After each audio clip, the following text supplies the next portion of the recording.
Still watching out for Casper Slide Part 3. So if anyone has any information about that, I can reward you handsomely. What's up?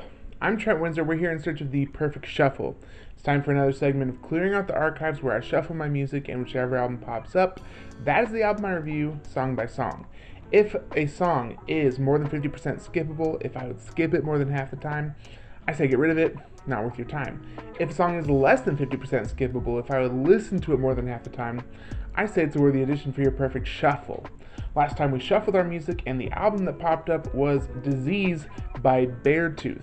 Beartooth is a hardcore punk band from Columbus, Ohio, and Disease is their third studio album. These guys started doing Warped Tour after I stopped going to Warped Tour, so I kind of missed the train on this band. I honestly only initially added this album to my library because I thought the album cover was pretty cool. So, what have I been missing? Let's find out as I review this album song by song.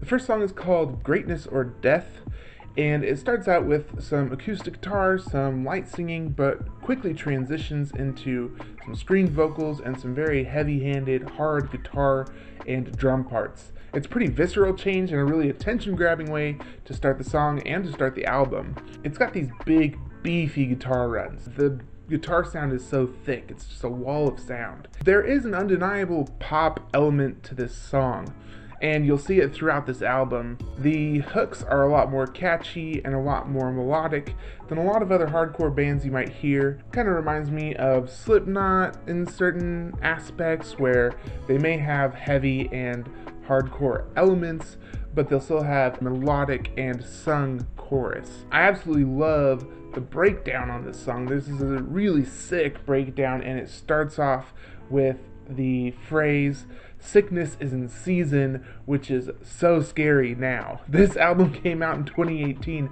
They didn't realize that was an incredibly terrifying prophecy. I would say this song is a decent opener, 35% skippable. Song number 2 is called Disease.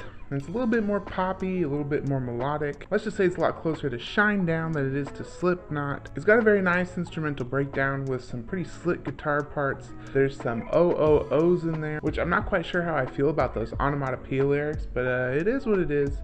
It definitely lends to a more pop sound, but it's pretty decent. I would say it's 40% skippable. Song number 3 is called Fire. This one has an insanely catchy hook, very well written, which I think is one of the strong points of this band's music. This one also has the most punk energy so far. Lots of angst, a little bit less restrained, a little bit more untethered. Once again, I really love the screamed and shouted vocals in this band's music, and especially on this song, showcases just how great their singer really is. It's very coherent, very controlled, but also very dynamic. I would say this song is 30% skippable. Song number 4 is called You Never Know. The first half of the chorus is very melodic, kind of reminds me of like Christian hard rock. Like if you remember that band Skillet, they had a couple of hits on the rock radio. The thing that really redeems this song for me is that the back half of the chorus is very headbanging and explosive and energetic. The verses are grimy and lo-fi, which I think is pretty interesting.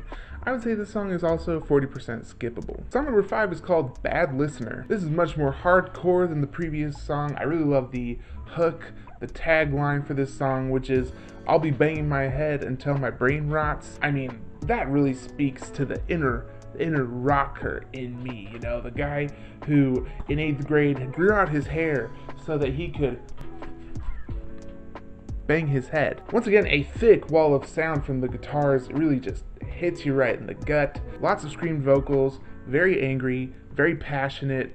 Maybe my favorite song on this album. I'd say it's 25% skippable. Song number 6 is called After All. This one is full on Christian rock. It's not Christian in theme, you know, it just kind of has that hokey nature to it. A little bit too melodic and sentimental for me. Plus the guitars are just much cleaner and thinner, which lends to just a weaker sound overall. I would say this song is 75% skippable. Song number 7 is called Manipulation. This one begins with more thick guitar runs, but it's the least dynamic song so far. It feels very level, very even, and so because of that, even the shouted vocals feel pretty castrated because it's not in contrast to anything. It doesn't really stand out from the background, it's all just one log of dookie. I don't know what metaphor I want to use there, but not that one. It's not terrible, but it's just not memorable. I'd say it's 65% skippable. Song number 8 is called Enemy. Has a very promising beginning, more on the hardcore side, the kind of stuff that I enjoy from this band, but then the chorus kind of fails to deliver on that same energy. It really backs off. Thankfully though, I really do love the screamed vocals and the very thick guitar that they've, been delivering on this whole album so far. Once again, the breakdown is very nice. It's a very clean and polished breakdown comparatively, and I like it. Sounds good. I would say this song is 35% skippable. Song number 9 is called Believe. This song is very soft compared to the rest of the songs up to this point. There's some whoa whoa whoas in there that just kind of feel hokey. They feel dinky compared to the visceral and raw energy on some of these songs. I would say this one is 75% skippable. Song number 10 is called Infection. This one's pretty dramatic and angsty, especially in the vocal delivery. There's a lot of emotion. It really takes me back to 8th grade listening to like Atreyu and Bullet for My Valentine. Really falls in that vein. The hook is very catchy and melodic, which is good for catching your attention and keeping the song stuck in your head, but it still feels very hard thanks to the verses.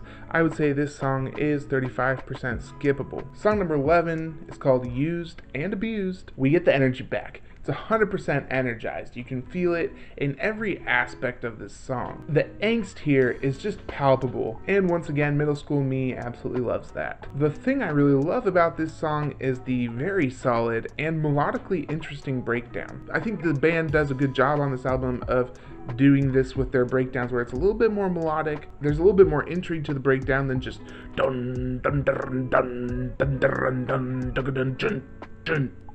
There's more than one chord. Very refreshing.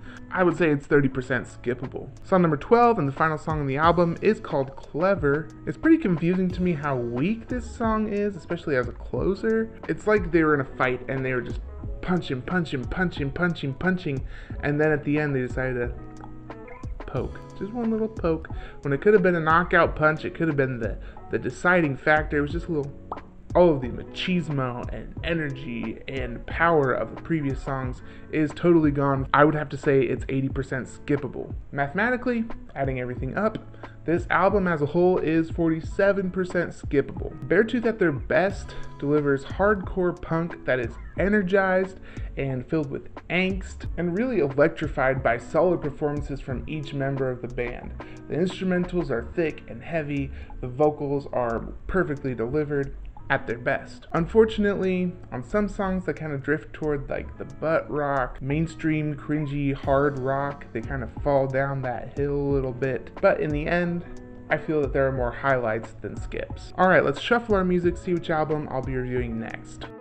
Alright, we're just gonna go into our music library here, go into albums, and hit shuffle. Nice, looks like the next album I'll be reviewing is Fleet Foxes by Fleet Foxes. If you like what I'm doing here, please like this video, subscribe to my channel, turn on notifications, leave a comment below, let me know what you think about Beartooth and the album Disease. All musical opinions are valid, and I'd love to hear yours. Also, leave a comment, let me know if there's an album you'd like to see me review. I do take requests. I will leave links in the description below for music videos for this album, as well as a link to my podcast, Music Meritocracy, and my playlist for Best of 2019 and Best of 2020, which is a playlist that I'm updating constantly. I'm Trent Windsor, and this is The Perfect Shuffle.